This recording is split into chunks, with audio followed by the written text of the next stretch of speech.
2023 সালের মে মাস থেকে ভারতের মণিপুর রাজ্যে সংখ্যাগরিষ্ঠ মেইতেই এবং সংখ্যালঘু কুকি সম্প্রদায়ের মধ্যে ভয়াবহ জাতিগত সহিংসতা বাধে।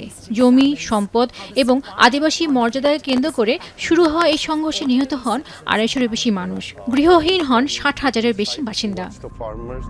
Almost 260 people have been killed. সেই সময় আইনশৃঙ্খলা বাহিনী পরিস্থিতি সামাল দিলেও রাজ্যটিতে অস্থিরতা ও ঘন ঘন সংঘাতের ঘটনা বন্ধ হয়নি। চলতি মাসেই বোমা বিস্ফোরণে 2 শিশুর মৃত্যুর ঘটনায় নতুন করে সংঘাত শুরু হয়। হত্যাকারীদের গ্রেপ্তারের দাবিতে বিক্ষোভ করেন স্থানীয়রা।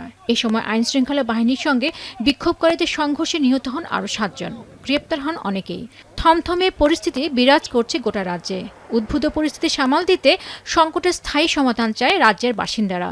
তবে সমস্যা সমাধানে প্রশাসন তেমন উদ্যোগ না নেওয়ায় হতাশ তারা। I have nothing to start over again, physically, mentally, and financially. Whenever I lie down, all those things will come in my mind. It's very hurting staying in this place. My father is from BJP party, the majority party of India right now. So if he is not safe in our own state. এদিকে নতুন করে সহিংসতায় হতাহতের ঘটনায় প্রশ্ন যাচ্ছে রাজ্য ও কেন্দ্রীয় সরকার আদৌ মণিপুরের শান্তি পুনঃপ্রতিষ্ঠায় আন্তরিক কিনা, নাকি এগুলো পুঁজি করে ক্ষমতায় টিকে থাকতে চায় তারা।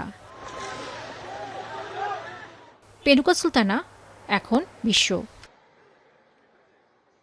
শিয়া বাটার ও ভিটামিন ই সমৃদ্ধ লিলি বিউটি সোপ, তারুণ্যময় উজ্জ্বল ত্বকের জন্য।